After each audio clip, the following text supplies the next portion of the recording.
Hello friends, राज comics में पढ़ते हैं बाकीलाल का अगला अंक जिसका नाम है बाकीलाल और मुकद्दर का धनी, जिसके लेखक हैं राजा जी।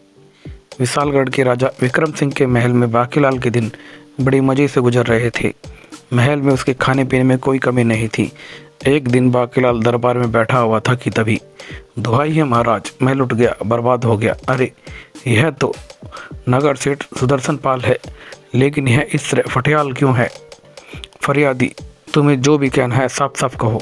महाराज, मेरी वर्षों की गाड़ी कमाई को चोर चुरा कर ले गए, मैं बर्बाद हो गया हूँ। क्या हमारे राज्य में चोरी? महामंत्री धर्म सिंह, आप स्वयं जल्दी से जल्दी इस चोरी का और चोर का पता लगाइए। सेठ जी का चोरी किया गया धन उन्हें हर हाल में वापस मिलना चाहिए। जी महाराज।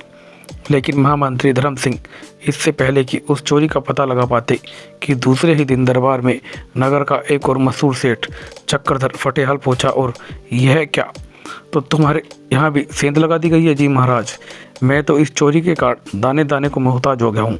मेरा कारोबार लेन देन का था, इसलिए मैं बाजार का इतना कर्जदार हो गया हूँ कि अब मेरे सामने आत्महत्या कर लेने के सिवाय और कोई रास्ता नहीं रह गया है। निराश ना हो सेठ चक्रधर, हम शीघ्र ही न केवल चोरों का पता लगवा लेंगे बल्कि जल्द ही आपको आपका चोरी किया गया धन भी वापस दिलवा देंगे। और हाँ, तब तक आपके सारे खर्चे राज्य की ओर से पूरे किए जाएंगे। इस तरह चक्रधर को आश्वासन देकर विदा किया गया। लेकिन बहुत कोशिश के बाद भी नगर में हुई चोरी की वारदातों का कोई सुराग नहीं लग सका। उफ, अब मैं किस तरह राजा को अपनी असफलता की कहानी सुनाऊंगा, जबकि चोर पूरी तरह से सक्रिय से संपत जल्दी जल्दी सेठ की सारी संपत्ति बटोरो और निकल चलो यहाँ से। हाँ चंपत राम, हमारे यहाँ से जल्द ही चंपत हो लेने में ही हमारी भलाई है, क्योंकि इस समय राज्य की सेना सिर्फ हमारी ही तलाश में है। हे। इसी कारण स्वयं राजा, मंत्रीगण व राज्य के सारे सैनिक अधिकारी हैरान व परेशान थे। महामंत्री जी, यह सब क्या हो रहा है? आप नगर में हो रही चोरियों को रोकने व चोरों को गिरफ्तार करने का कोई उपाय क्यों नहीं करते हैं? महाराज, मुझे खेद है, मैं लाख यत्न करने के बाद भी नगर के मामूली चोरों को नहीं पकड़ सका हूँ। इस कारण मैं हैरान व परेशान हूँ। लेकिन मैं और शायद आप भी इसी हैरानी व परेशानी के कारण बाकीलाल जी जैसे विष्णु बुद्धि वाले व्यक्ति को भूल गए हैं। वार्तालाप में अपना नाम आते ही बाकीलाल मन ही मन चौंक उठा था। क्या मतलब, तुम कहना क्या चाहते हो? महामंत्री धर्म सिंह, महाराज, नगर में हो रही चोरियों और चालाक चोरों के विषय में यदि कोई सुराग पता लगा सकता है तो वह है बाकीलाल जी। उफ, यह महामंत्री का बच्चा पता नहीं अब मेरे खिलाफ कौन सा षड्यंत्र रचने जा रहा है। उफ, वाकई हम बाकीलाल जी जैसे दूरदर्शी, बुद्धिमान व बहादुर हस्ती के अपने पास होते हुए भी व्यर्थ चिंतित हो रहे थे।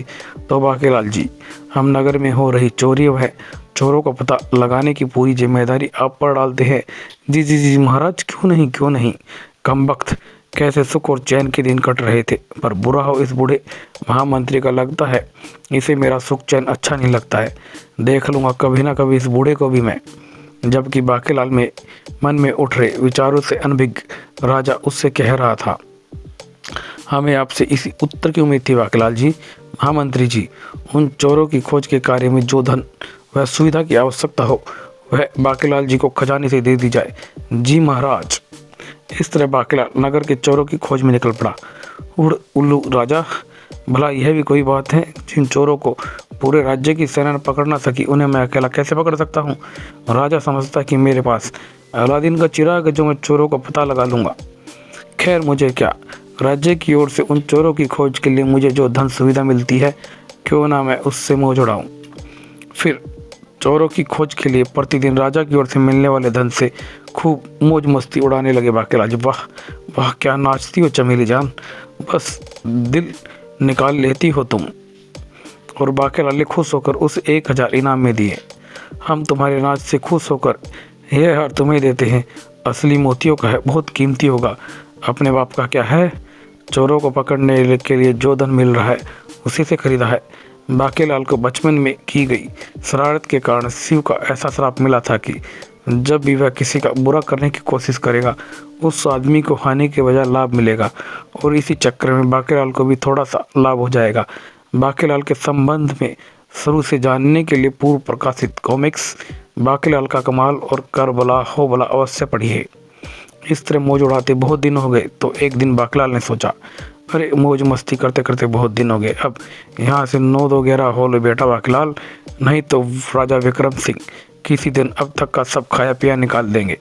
और यह सोच से ही एक दिन बाकीलाल घोड़े पर सवार हो वहाँ से भाग निकला। जब वह नगर के बाहर बनी एक पुरानी इमारत के सामने से गुजर रहा था तो इमारत के अंदर से आती आवाज़ें सुन वह चौंक पड़ा। देखो रामू, मेरे पास 1 लाख स्वर्ण मुद्राएं हैं, उनमें से 1500 स्वर्ण मुद्राएं मैं तुमको देता हूँ। वास्तव में उस पुरानी इमारत में एक पाठशाला थी जिसमें अध्यापक बच्चों को गणित पढ़ा रहा था, और यह 350 स्वर्ण मुद्राएं कालू को दे दी है। तो बाकी है मेरे पास 98,150 स्वर्ण मुद्राएं फिर भी बची हैं, है ना। जबकि पाठशाला के बाहर खड़े बाकीलाल की आंखें एक नई शरारत के लिए चमक रही थी। हे भगवान, इस टूटी फूटी इमारत में 1 लाख स्वर्ण मुद्राएं, मैं आज ही इस इमारत में झाड़ू फेर दूंगा। फिर 1 लाख स्वर्ण मुद्राओं के हाथ लगते ही मैं किसी दूसरे राज्य में जाकर ऐश्वर्य से रहूंगा। मन में यह विचार आते ही बाकीलाल एक बार फिर आगे की ओर बढ़ चला। उस रात नगर के प्रत्येक स्थान पर सैनिक पूरी सतर्कता से पहरा दे रहे थे, लेकिन उन सैनिकों की नज़रों से अपने आप को बचाते हुए दोनों चोरों चंपत और संपत सेठ जुगनू आड़ती की दुकान की ओर बढ़ रहे थे। थोड़ी ही देर बाद वे दोनों सेठ जुगनू आड़ती की दुकान पर छत से नकब डालकर उनकी दुकान के माल को साफ करने में लगे हुए थे। वाह भाई संपत, आज तो हमारी आशा से अधिक संपत्ति हमारे हाथ लगी। हाँ भाई चंपत, अगर हम इस माल को लेकर चंपत हो जाने में सफल हो गए तो ये हमारे जीवन की सबसे बड़ी चोरी होगी, हमें माला माल कर देगी और फिर हम कभी चोरी नहीं करेंगे। फिर जैसे ही वे दोनों चोरी के माल के साथ छत पर पहुंचे कि तभी एक सैनिक की नज़र उन पर पड़ गई। दरोगा जी, वह सामने छत पर देखिए, वह दोनों कौन है। अगले पल जब दोनों ने उन सैनिकों को देखा तो चंपत भाई खतरा, भागो। एक खबरदार, कौन हो तुम लोग, नीचे उतर कर यहाँ आओ। दोनों बगल वाली छत पर कूदते हुए भाग निकले। जब तक सैनिक छत पर पहुंचते चोर एक छत से दूसरी छत पर फांदते हुए जल्दी उनकी नज़रों से ओझल हो चुके थे। उफ, पता नहीं कम वक्त कहाँ निकले। हाँ दरोगा जी, अगर वे दोनों चोर हमारे हाथ लग जाते तो राजा की ओर से हमें अच्छा खासा इनाम मिलता। अभी दरोगा नेकचंद और सैनिक उन चोरों के निकल भागने पर अफसोस कर ही रहे थे कि तभी नेकचंद, यह क्या कर रहे हो तुम लोग। ओह, महामंत्री धर्म सिंह यहाँ इसमें, वो हम लोग नगर के उन्हीं मशहूर चोरों का पीछा कर रहे, लेकिन अफसोस वे हम लोगों को धोखा देकर निकल भागने में सफल हो गए हैं। क्या तो तुम लोगों ने उन चोरों को देखा है। जी हाँ जरूर, वो दोनों चोर अभी अभी उस ओर भागे हैं। ठीक है नेकचंद, तुम लोग मेरे साथ आओ, इस ओर चलो जिधर वह चोर भागे हैं। हमें चूंकि पहली बार उनका कोई सुराग मिला है, अतः हमें आसानी से हार मानकर उनका पीछा नहीं छोड़ देना चाहिए। जी हजूर। फिर स्वयं महामंत्री नेकचंद और सैनिक के साथ चोरों की खोज में निकल पड़े। इधर बाकीलाल आधी रात में नगर के उस बाहर वीराने में बनी पाठशाला की उस टूटी फूटी इमारत के सामने पहुंचा। तो 1 लाख स्वर्ण मुद्राएं प्राप्त करने के लिए मुझे इस इमारत में प्रवेश करना होगा। एक बार स्वर्ण मुद्राएं मेरे हाथ लग जाए तो दरवाज़ा तो इस इमारत का कोई खास मजबूत मालूम नहीं पड़ता है, थोड़े से ही असर से खुदल जाना चाहिए। खैर देखता हूँ मैं। दरवाजे के पास पहुंचकर बाकीलाल ने जैसे ही दरवाजे पे एक हल्का सा दबाव डाला तो अरे, यह तो पहले से ही खुला हुआ लगता है। कुदरत भी इस चोरी में मेरी सहायता कर रही है, अब शीघ्र ही मैं लाख स्वर्ण मुद्राओं का स्वामी होऊंगा। हा हा। इमारत के अंदर पहुंचकर आखिर वह कौन सा कमरा हो सकता है जहाँ वे 1 लाख स्वर्ण मुद्राएं होंगी। और तभी उफ, उस सामने वाले कमरे के दरवाजे की झिर्री से रोशनी बाहर आ रही है।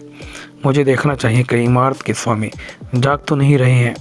फिर दरवाजे की झिर्री से कमरे का दृश्य देखते ही बाकीलाल बुरी तरह से चौंक पड़ा। हे भगवान, यह तो सोने के आभूषणों का भंडार है। और शायद उसके चौंकने की कहानी दरवाजे पर हल्का सा दबाव पड़ा तो दरवाज़ा खुल गया। क्योंकि कौन हो तुम। हे भगवान, खतरा, भागो बेटा बाकीलाल, वरना तुम्हारी खैर नहीं। और अंदर चोरी के माल का बंटवारा करते चंपत और संपत बाकीलाल को देखकर घबरा गए। तभी अरे, यह तो भाग रहा है भाई चंपत, हो ना हो यह कोई मुसाफिर था या फिर कोई हमारी ही बरादरी का था। हाँ लगता तो यह, लेकिन अब इसके इस तरह निकल भागने से हमें खतरा हो सकता है, इसे रोको।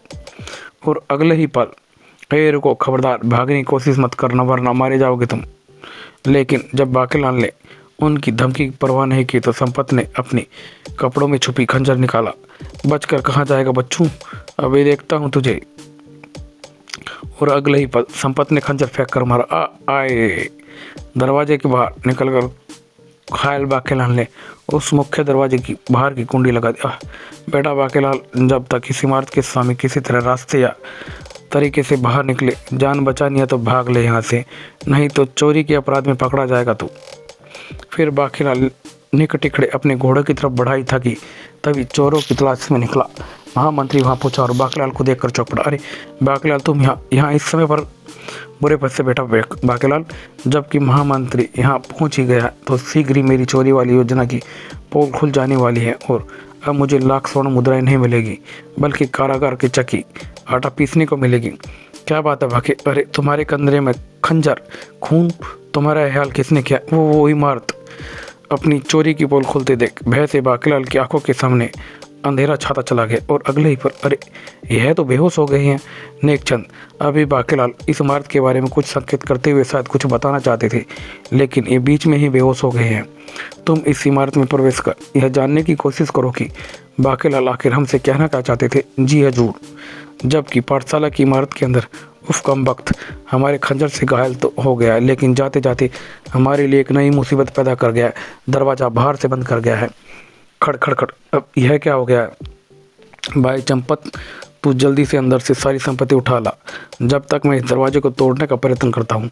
हाँ भाई संपत, अब हमारा यहाँ से जितनी जल्दी हो सके चंपत हो जाना ये ठीक है, क्योंकि मुझे वह घायल खतरे का अवतार मालूम होता है।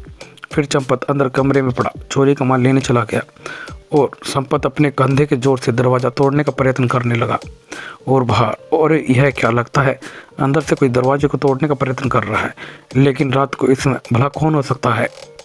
फिर दरोगा नेकचंद के आदेश पर जब एक सैनिक ने दरवाजे पर लगी कुंडी खोली तो उफ, अरे मेरा सर धड़ाम। अरे यह तो उन्हीं दोनों में से एक मालूम होता है जिसकी तलाश में हम लोग भटक रहे हैं। क्यों, तुम्हारा दूसरा साथी कहाँ है? संपत बेटा, अब तेरे यहाँ से चंपत हो लेने में ही भलाई है। फिर संपत ने जैसे ही भागने की कोशिश की तो सैनिकों ने उसे पकड़ लिया। भागकर कहाँ जाएगा बच्चू? उफ, अब तो फंस गया मैं चक्कर में। तो तुम चोर हो लेकिन तुम्हारा दूसरा साथी का है? जी वो। तभी हजूर, यह देखिए इसका दूसरा साथी, पकड़ लो इसे भी। नेकचंद, इन थैलों की तलाशी लो। फिर जब उन थैलों को खोल कर देखा गया तो हमारा संदेह ठीक ही निकला। तुम दोनों वही चोर हो जिसके कारण आजकल नगर की प्रजा और राजा की रातों की नींद उड़ी हुई है। खैर, मेरे ख्याल से तुम दोनों ने ही हमारे बाकीलाल जी को घायल किया है, जो अभी तक बेहोश पड़े हैं। जी हजूर, हम नहीं किया है। सैनिकों, ले चलो इन दोनों को, कल सुबह इनको महाराज के सामने पेश किया जाएगा। और नेकचंद तुरंत बाकीलाल जी को उठाकर महल में पहुंचे। इनकी तुरंत राजवैद्य से चिकित्सा करानी होगी। जी हजूर। फिर 2 दिन बाद जब बाकीलाल को होश आया तो शुक्र है भगवान का, बाकीलाल को होश आ गया है। क्या हुआ? लेकिन मुझे क्या हुआ था?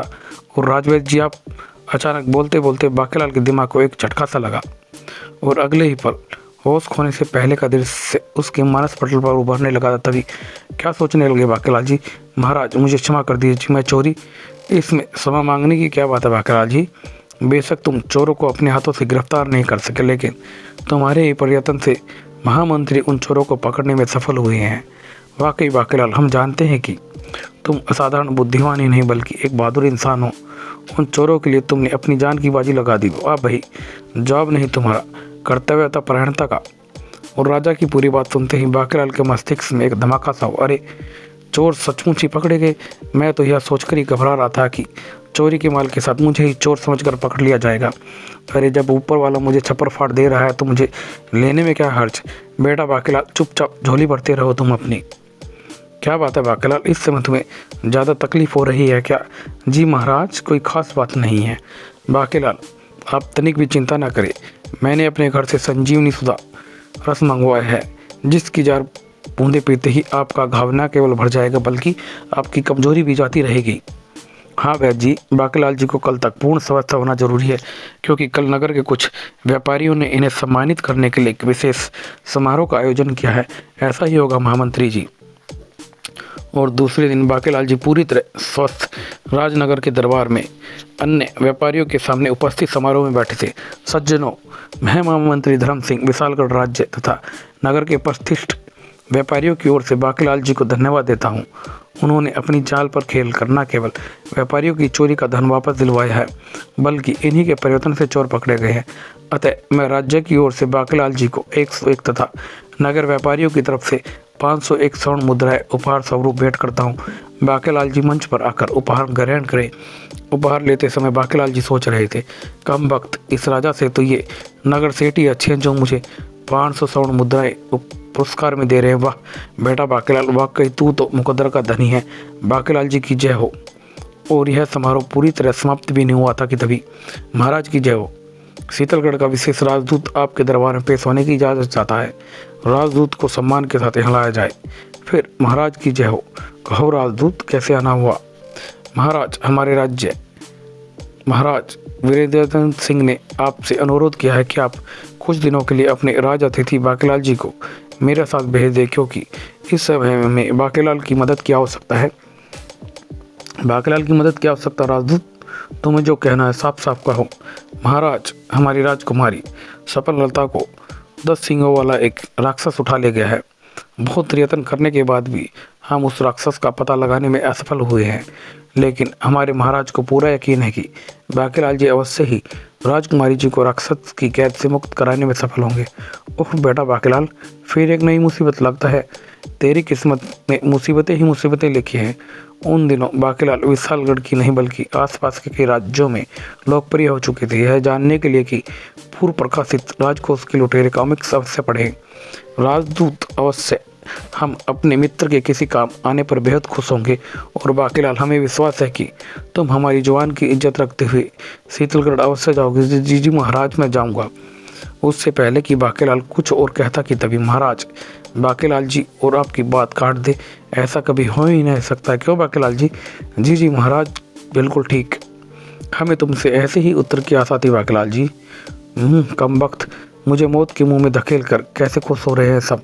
बांकीलाल की जय हो। बांकीलाल की जय हो। महाराज, मैं शीतलगढ़ जाऊंगा अवश्य, लेकिन राजदूत के साथ नहीं, अकेला जाऊंगा, और वह भी आज नहीं कल जाऊंगा, जैसे तुम्हारी इच्छा हो। फिर शीतलगढ़ का राजदूत उसी दिन वापस लौट गया और बांकीलाल दूसरे दिन पूरी तैयारी के साथ शीतलगढ़ की ओर चल पड़े थे। ईश्वर तुम्हें हर बार की तरह इस बार भी सफलता प्रदान करे। और फिर लगातार यात्रा के बाद बांकीलाल जब एक घने जंगल की से गुजर रहा था, वाह इतनी बढ़िया सुगंध! भला यह किस चीज़ की सुगंध हो सकती है? कुछ दूर आगे बढ़ने के बाद, वाह अद्भुत, इतनी सुंदर हिरण और हिरणी! अगर मैं इन्हें मार लूँ तो इनकी खाल की मुझे अच्छी कीमत मिल सकती है। मन में यह विचार आते ही बांकीलाल ने घोड़े की पीठ पर लटक रही दोनों तलवारें निकाली, जो अगर मैं एक साथ आक्रमण करके इन दोनों को न मार सका तो हो सकता है कि इनमें से एक भाग निकले। और दबे दबे अंदाज में निकट ही घास पर चल रहे हिरण और हिरनियों की ओर बढ़े बांकीलाल जी। ठीक इसी समय हिरणी और हिरण पर घात लगाए बैठे एक शेर ने छलांग लगा दी। अरे बाप रे बाप! भयभीत बांकीलाल पलटा और उसकी तलवार शेर के पेट को चीरती ही पार निकल गई थी। और फिर, धन्यवाद मित्र, तुमने मेरे और मेरी हिरणी के जीवन की रक्षा की। अतः बदले में मैं तुम्हें यह कस्तूरी देता हूँ, जिसकी सुगंध के आगे सब सुगंध छिप जाती है। आई। इतना कहकर हिरण ने अपनी नाभि में लगी कस्तूरी अपने मुंह से निकालकर बांकीलाल के सामने डाल दी थी। फिर शीतलगढ़ पहुंचने पर बांकीलाल का राजा द्वारा भव्य स्वागत हुआ। आओ बांकीलाल जी, आपके आ जाने से मेरा खोया हुआ विश्वास पुनः लौट आया है। मुझे विश्वास है कि आप 10 सींगों वाले राक्षस से मेरी बेटी को अवश्य ही मुक्त कराएंगे। मूर्ख, मुझे क्या पड़ी है, मैं तेरी बेटी के लिए अपनी जान मुसीबत में डालूं? जी जी जी महाराज, आपके विश्वास को ठेठ ना लगे इसलिए मैं उसका पूरा ख्याल रखूंगा। और फिर उस रात 36 प्रकार का स्वादिष्ट भोजन कराया गया बांकीलाल जी को। वाह क्या नीति है! बलि के बकरे को खिलाया पिलाकर मस्त कराया जा रहा है, लेकिन मेरा नाम भी बांकीलाल है। निपट लूँगा उस राजा के बच्चे से भी। और दूसरे दिन दरबार में बांकीलाल जी, उस राक्षस की खोज के लिए आपको जिस तरह की आवश्यकता है हमें बताइए। महाराज, सबसे पहले तो मैं यह जानना चाहूँगा कि वह राक्षस राजकुमारी को उठाकर किस दिशा में ले गया है? उत्तर दिशा में, जंगल की ओर। ठीक है महाराज, आप मेरे साथ 5 सैनिक भेज दें। मैं अभी राजकुमारी की खोज में जाना चाहता हूँ। फिर 5 सैनिकों के साथ बांकीलाल राजकुमारी सफललता की खोज में उत्तर दिशा की ओर चल पड़ा। हे भगवान, सब कुछ हो, लेकिन मेरा सामना उस 10 सींगों वाले राक्षस से ना हो। फिर मैं कुछ दिनों की तलाश के नाटक के बाद यहाँ राजा से क्षमा मांगकर अपनी जान बचा लूँगा। और बाकीलाल अपने 5 सैनिक साथियों के साथ जंगल में अभी कुछ आगे ही बढ़ा था कि तभी अगले ही पल हा हा हा, वाह मानव, आज तो भोजन खुद चलकर मेरे पास आया, वाह वाह वाह, उफ आज तो मारेंगे बेटा, 10 सींगों वाला राक्षस है यह तो। और देखते ही देखते कट कट कट कट राक्षस एक एक करके 5 सैनिकों को खा गया। और अंत में हा हा हा, मुझे छोड़ दीजिए राक्षस राज, मैं आपके बहुत काम आऊँगा, बस एक बार आप मेरी जान बख्श दीजिए। तुम एक अदने से आदि इंसान और मेरे किस काम आओगे तुम? जी राक्षस राज, मैं आपके भोजन के लिए दिन प्रतिदिन 5 ऐसे ही हट्टे कट्टे सैनिक यहीं पहुंचा सकता हूं। ओह तुच्छ मानव, तू मुझे मूर्ख समझता है, मैं तेरी बातों का कदा भी भरोसा नहीं कर सकता हूँ। राक्षस राज, मैं भगवान शिव की सौगंध खाकर कहता हूँ कि मैं प्रतिदिन 5 सैनिकों को आपकी सेवा में हाजिर करूँगा। बाकीलाल की बात सुनकर राक्षस सोचने लगा, अगर यह अपने कथनानुसार प्रतिदिन 5 मनुष्यों को यहाँ ले आया तो मुझे अपने भोजन की तलाश में भटकना ना पड़ेगा। अब चूंकि मेरा पेट भी भर चुका है तो क्यों ना इसकी बात मानकर इसे छोड़ दूँ। यह सोच ठीक है मनुष्य, मैं तेरी बात पर यकीन कर लेता हूँ, लेकिन याद रख मुझे धोखा देने की कोशिश मत करना। राक्षस राज, मैं आपको धोखा देने का कभी प्रयत्न नहीं करूँगा। इस तरह 10 सींगों वाले राक्षस से अपनी जान बचाकर बाकीलाल जब वापस राजमहल पहुँचा तो, आओ बाकीलाल, हम तुम्हारा ही इंतजार कर रहे थे, लेकिन हमें तुम्हारे साथ वे 5 सैनिक दिखाई नहीं दे रहे जो तुम्हारे साथ गए थे। क्या सैनिक अभी तक नहीं लौटे हैं? बाकीलाल ने चौंकने का शानदार अभिनय किया। तुम इस तरह चौंक क्यों रहे हो बाकीलाल?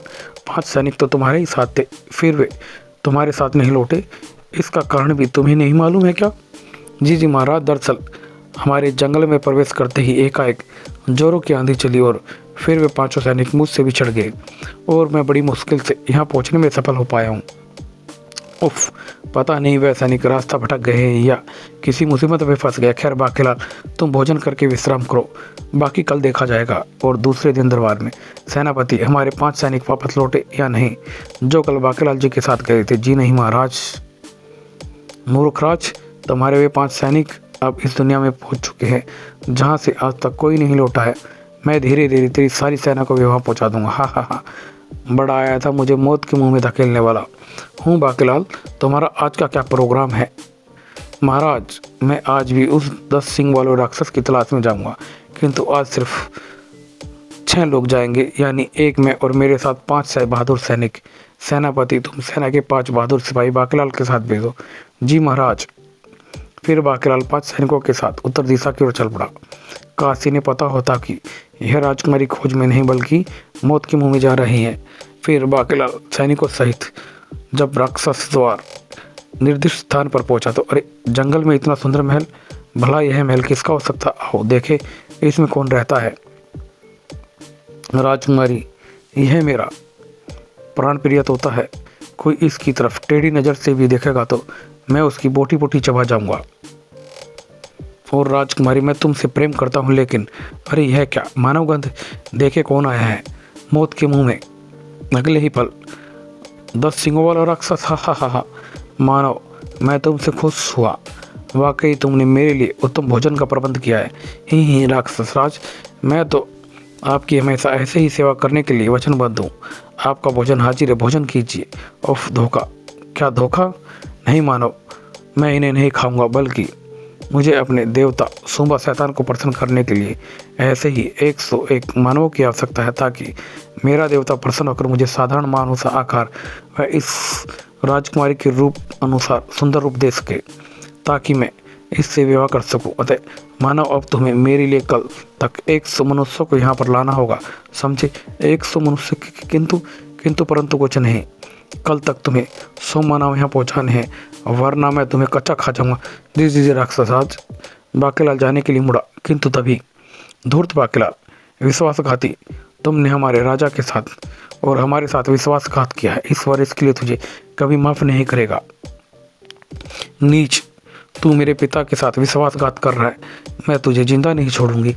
राजकुमारी, इससे पहले मेरे लिए 100 मनुष्य की व्यवस्था कर लेने दो, ताकि मैं सुंदर मानव जैसा हो जाऊं। फिर यदि तुम जो कहोगी मैं इससे कचा चबा जाऊंगा। मैं थूकती हूँ तुम पर और इस कमीने इंसान पर, थूं। फिर वापस राजमहल लौटते हुए बाकीलाल सोच रहा था, बेटा बाकीलाल, राजकुमारी सफलता की जिंदगी तेरी मौत का पैगाम है, क्योंकि यदि राजकुमारी कभी राक्षस की कैद से भाग निकलने में सफल हो गई या फिर राक्षस राजकुमारी से विवाह करने में सफल हो गया तो राजकुमारी राजा को मेरी मक्कारी की कहानी सुना देगी। तब तेरे गले में होगा फांसी का फंदा। बस बेटा बाकीलाल यह समझ ले कि राजकुमारी का जीवन तेरी मौत है और राजकुमारी की मौत तेरा जीवन। जल्दी से किसी तरह राक्षस के हाथों राजकुमारी को ठीक खाने लगा और फुट ले यहाँ से। जान बची तो लाखों मिलेंगे, लेकिन राजकुमारी की मौत उस राक्षस के रहते नहीं हो सकती है। अरे यदि मैं उस तोते को चुपके से मार दूँ तो राक्षस समझेगा कि राजकुमारी ने मारा और वह फिर राजकुमारी को मार देगा। अरे वाह, यह हमारा पापड़ वाले को। यह सोचते ही वह खुशी से उछल पड़ा। फिर राजमहल पहुंचते ही, यह क्या बाकीलाल, आज भी तुम अकेले ही वापस आए हो? हमारे वे 5 सैनिक कहाँ हैं जो तुम्हारे साथ गए थे? महाराज, आप उन सैनिकों की जरा भी चिंता ना करें, उन्हें मैं 10 सिंगों वाले राक्षसों की निगरानी के लिए लगा कर आया हूँ। क्या तो तुमने उस राक्षस को ढूंढ निकाला है? शाबाश, लेकिन हमारी बेटी तो सुरक्षित है ना? जी महाराज, राजकुमारी जी ठीक है और उम्मीद है कि कल तक मैं उन्हें उस राक्षस के चुंगल से मुक्त कराकर यहाँ लाने में सफल हो जाऊंगा।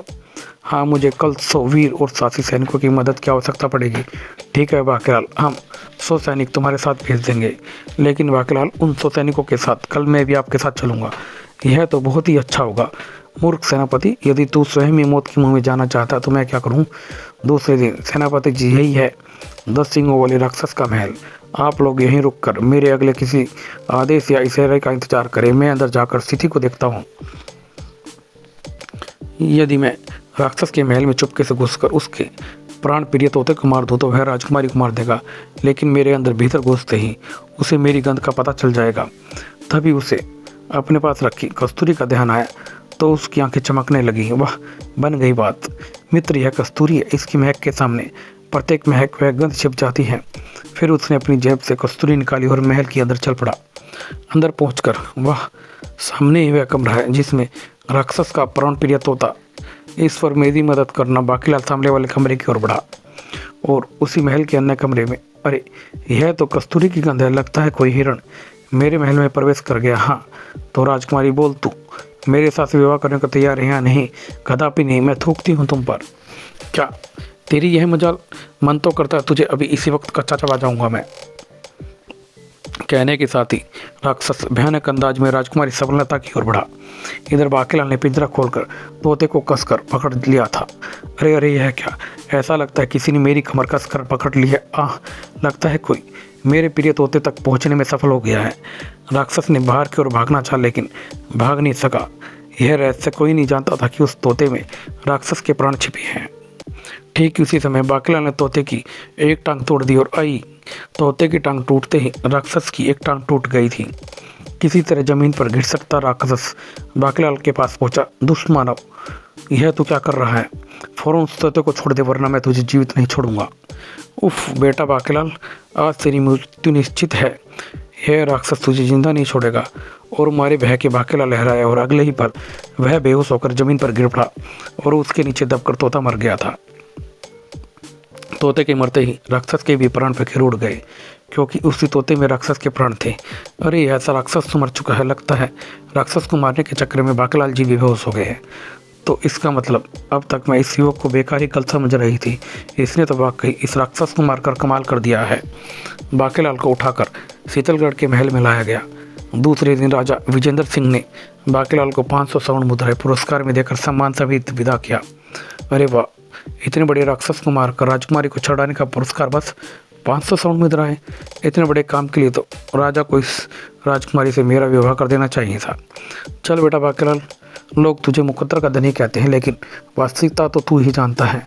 तुझे तो करोड़ों का लाभ होता है तो तुझे धेला मिलता है। ओ ऊपर वाले, आखिर कब तक धनवान बनने के चक्कर में यूं ही मुझे भटकाता रहेगा तू? और यह अंत यहीं समाप्त होता है। धन्यवाद दोस्तों।